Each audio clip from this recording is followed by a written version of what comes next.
Hey, it's the Abstractionist. I'm here with another deck haul review. This time it's for the Starman Tarot. So I bit the bullet with this one. I wasn't going to get it so soon. Well, I've been waiting to get it for like a year. Like since it's come out, I've been waiting to get it. And I've been meaning to get it, but I don't know. When decks start getting like, how much was this? Almost $40, I start to like back away because I'm just like, oh, $40 is like half of $100, and like I could get something else with this, you know, like I don't know.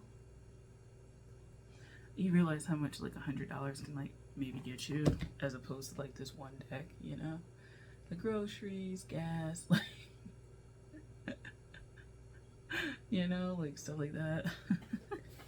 And so I just put it off and put it off. But yeah, I finally went back to Barnes & Noble and got this one soon after I got the other decks that I mentioned to you guys. I'll link those up there somewhere, you know, somewhere up here. So I ended up getting it. This is the Starman Tarot. So essentially this is by, is it David de Angelis? It's inspired by the artworks he created for David Bowie, depending on who is saying it. I say David Bowie, but yeah. So it's basically based on that. And so he ended up working with David Bowie on albums. So it says Outside and Earthling, and so it says the deck is a weaving of tantric sci-fi imagery and sacred geometries, the subversive nature of punk, street art, and experimental topography, and with the dramatic intensity of Caravaggio. Hopefully I pronounced that right. It draws on shamanism, ancient philosophy, scientific innovations, and it's each card is a compelling microdrama, arriving fully formed yet simultaneously shape-shifting. The Starman Tarot is meticulously crafted to shine light and birth new understanding and insight into the compelling drama of our lives. With creativity at its heart, it seeks to reveal an astonishing new reality sitting behind the world we directly experience, the extraordinary hidden within the ordinary. I just read the second half because like the first half is like his life, but yeah, there's that. Anyway, so this is that.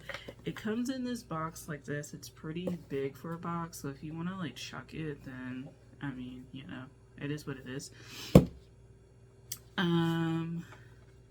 I'm not gonna get into like cardstock and it's this thickness and that thickness, but I will say it is kind of glossy, and I'll show you that later, but it's kind of glossy. So it does come with a guidebook with it. I know some decks, you know, don't, and you gotta pay separately, but it comes with a guidebook. Looks like that. Pretty standard, I kind of feel like. Each thing gets its own page, it looks like. So the major arcana basically get their own page.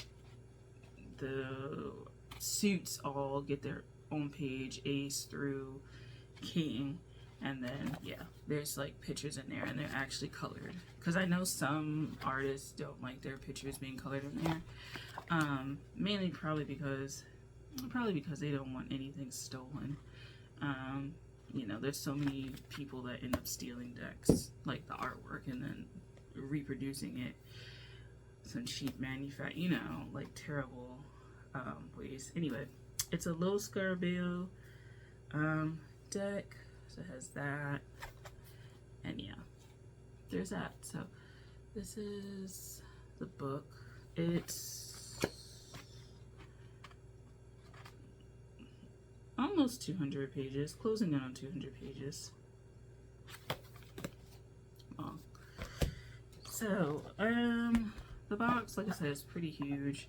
The cards are around the same like width as like a regular tarot deck, but they're slightly longer. So if this is 2.5 by 3, it's what, 2.5 maybe by like 4.5 or 5 or something like that, like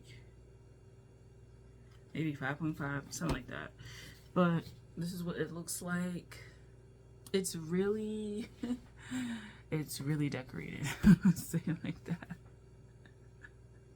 I personally really like it.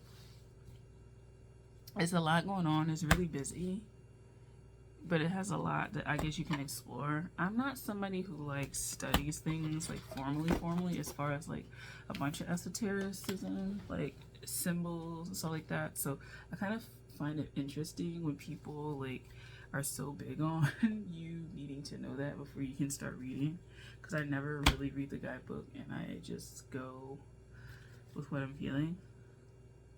And I just think about stuff too. Like, people forget that you can just like think about things, you know? So there's that. So you get all the major arcana, you get all of the ace through king. Yeah, it's just really interesting of a deck.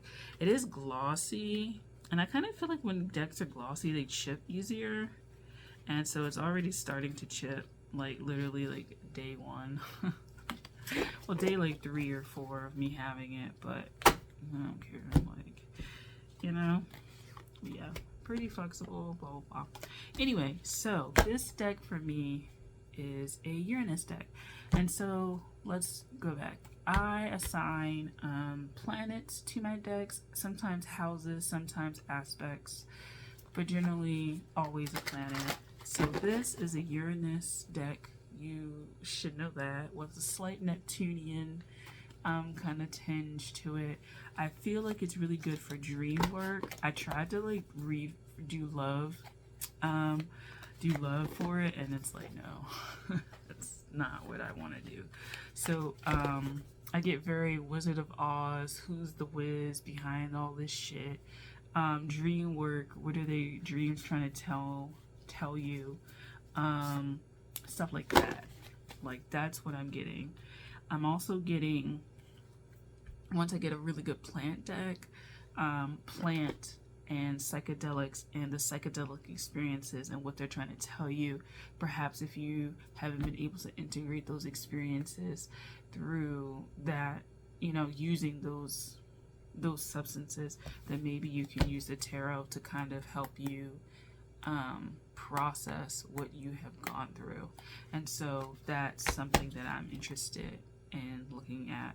So Uranus deck, I really think that it really works well for dream work, because I've done a few like dream kind of theme, you know, readings with it, and I feel like it's pretty easy to read. I don't find it very difficult as of right now. That's them snoring upstairs. I'm sorry. I was like, what the hell? What the fuck is that? There's a ghost. So yeah, I find it pretty easy to read with. I don't find it really complicated. It tends to get to the point of what it wants. Like, it may be your dreams, but it's trying to directly tell you something, and so this deck doesn't really want you to be so lost. So that's why I see it's more Uranus. It's more like mental energy without, and a slight tinge of Neptunian, hence the dreams, but like it's less, we're gonna be stuck in the subconscious all day. Like, it's this is this and this is what's happening, this is the force behind it, let's go into this part of the dream, this is what it's symbolizing, and it goes from there. So I am excited to work with this. I probably will be doing more dream readings with this. It doesn't seem like it wants to do any other kind of readings as of right now, and I'm okay with that, because dreams are really important. I think the ones that you have as far as like what you want to do in the world, but then also the ones that you have while you are asleep. And so I think that this deck would be a good fit for that. Yeah, they are like coughing up there. And I think in the future what I'll do is a video on a process that I used to do when I first got decks, which was part of deck bonding. I know like deck people do deck bonding differently. They usually do an inquiry. What I used to do would be like write on a page, and then I would write like keywords and stuff associated. And so I might end up doing that at some point in time. How I deck interviewed in the past, because I want to go back to that, because I kind of want to find places for the decks that are coming in, because there's about to be a shit ton of decks, because I feel like I just want to use them in so many different ways that, you know, I'm inspired to actually use them, and inspired to actually see that they get used. So there's this. I put it back. That's what it looks like if it were to be, if you were just to get it from the store. So thanks for watching. Hope you enjoyed this slight discussion on the Starman Tarot. It's not, you know, like other people's doing theirs. Their deck reveals and hauls and reviews, but that's how I process stuff.